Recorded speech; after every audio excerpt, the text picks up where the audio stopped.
الرحمن الرحيم ما كان محمد أبا أحد من رجالكم ولكن رسول الله وخاتم النبيين وقال النبي صلى الله عليه وسلم أنا آخر الأنبياء وأنتم آخر الأمم أو كما قال عليه الصلاة والسلام. نماز اچھی، روزہ اچھا، زکوٰۃ اچھی، حج اچھا. نماز اچھی، روزہ اچھا، زکوٰۃ اچھی، حج اچھا. میں باوجود اس کے مسلمان ہو نہیں سکتا، نہ جب تک کٹ مروں خواجہ بطحا کی حرمت پر. خدا شاہد ہے کامل میرا ایمان ہو نہیں سکتا. میرا قابل صدر احترام معزز سامعین اکرام، میں آپ کے اور حضرت کے درمیان زیادہ دیر حائل نہیں ہونا چاہتا. چند باتیں عرض کر کے حضرت کے حوالے میں کروں گا کہ ختم نبوت کا عقیدہ اتنی اہمیت اور مضبوط، اتنی اہمیت کا حامل ہے کہ اس پر عقیدہ رکھنا کتنا ضروری ہے کہ اللہ تعالیٰ نے کلام پاک کی تقریباً 100 آیات میں عقیدہ ختم نبوت کو بیان فرمایا. حضور صلی اللہ علیہ وآلہ وسلم نے 200 سے زائدہ حدیث میں عقیدہ ختم نبوت کو بیان فرمایا. اس سے یہ ثابت ہوتا ہے کہ مرزا قادیانی کا نبوت کا دعویٰ کرنا، مہدی کا دعویٰ کرنا، حضرت عیسیٰ بننے کا دعویٰ کرنا، کسی بڑے رہنما بننے کا دعویٰ کرنا، اس کو کسی اسلام کا رہبر ماننا، اسلام کا کوئی رہبر ماننا، رہنما ماننا تو درکنار، ایک ادنا سا مسلمان بننے میں اگر اس کے کفر میں کوئی شک کرتا ہے کہ یہ کافر ہے یا نہیں ہے، اس میں شک کرتا ہے، دائرہ اسلام سے خارج. اتنا مضبوط اور نازک عقیدہ ہے. مضبوط ہے کہ ہم نے اس کو مضبوطی سے پکڑنا ہے.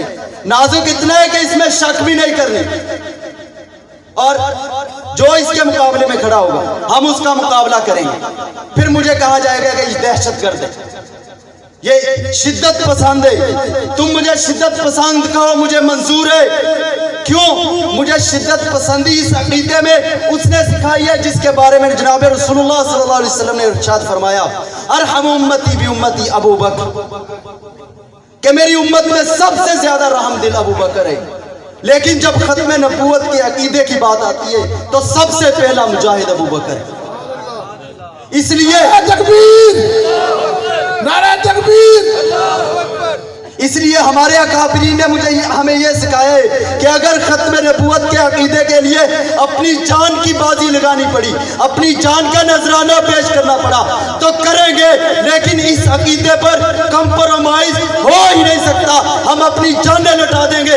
اگر باپ کا بیٹا قربان کرنا پڑا کرے گا، ماں کو اپنی اولاد قربان کرنی پڑی کرے گی، لیکن ختم نبوت کے عقیدے پر کوئی کمپرومائز نہیں ہو سکتا، نہیں ہو سکتا، نہیں ہو سکتا.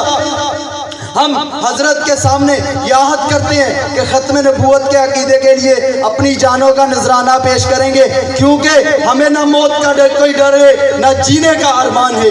نہ موت کا کوئی ڈر ہے نہ جینے کا ارمان ہے. ایک جان ہے، وہ بھی ختم نبوت پہ قربان ہے. اب آپ حضرات کے سامنے بلا تاخیر تشریف لاتے ہیں اسیر ختم نبوت شاہین جمعیت حضرت مولانا مفتی کفایت اللہ صاحب. نعروں کی استقبال کیجئے. نعرہ تکبیر، اللہ اکبر. تاجدار ختم نبوت زندہ باد، تاجدار ختم نبوت زندہ باد.